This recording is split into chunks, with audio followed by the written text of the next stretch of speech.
Ағама қатқа тұралаған соқ қойыңыздар, армысыздар, ассалаумағалейкум. Күндеріңіз құтты болсын дейін. Бердақсың ба?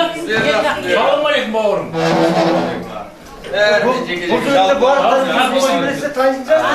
Кешірім сұрайын, мен жазғандай шешіп қалып жолдан келіп Бердақпын.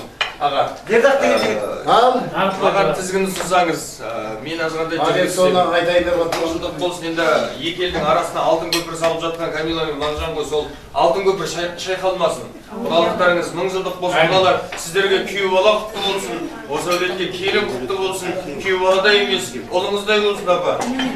Сіздерге келіндей емес, қыздарыңыздай болсын. Алла тағала қазақтың ұлы бір жазушысы бар ғой. Сол кісі өмірде мықты ақын болғанмен, мықты кісі болғанмен, анау үйіне мейман шақырмайды екен. Өте сараң кісі болған екен. Сөйтіп бір құдасы сондай бір сыбысты естіп қойып, ай осы Қадырды сынап көрейін деп, Қадыр адамды көрген кезде, Қадыр, бүгін сенің үйіңе қонаққа барам деп. Сонда Қадыр атам айтады дейді, неге бүгін? Бүгін шаңырағын көргім келіп жатыр, бүгін үйіңе қонаққа барам. Құда болдық, құдамыз, шаңырағыңды әлі көрген жоқпыз деп. Сонда Қадыр адам айтқан екен, құдалар туралы қазақта қандай сөз бар деп. Құда 1000 жылдық деп айтады дейді. Қара, құда болғанымызға неше жыл болды сонда десе, бір 10 жылдай болды десе, Қадыр атам айтқан екен, бүгін бармай-ақ қой, 990 жылың бар, ол біреуінде барасың деп айтады дейді. Ағам, әкем менен анам шаңырақ көтеріп жатып, перзенттерім шаңырағымды көрсін, құдаларым төрімді көрсін.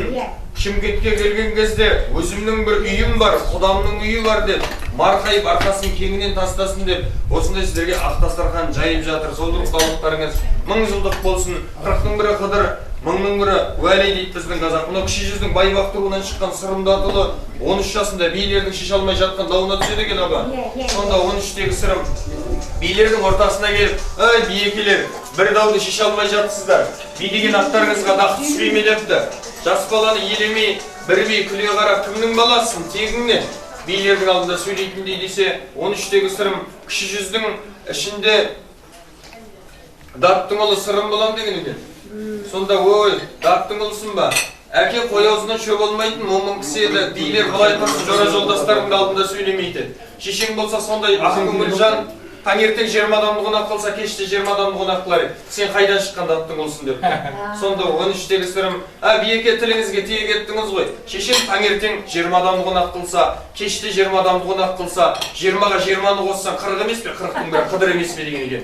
Сол себебі мінекей келіп жатқан ағайын туыс жекжаттың, құданың түріміз әртүрлі болғанымен жүректен шығатын тілегіміз бір. Сол бір екі перзентке тілеріміз бақыт қой. Бірақ кімнің тілегі қабыл болатынын Алла тағала ғана біледі. Қайсысы да өйіндерін періштелердің. Сол үшін тағы рұқсат болса тағы бір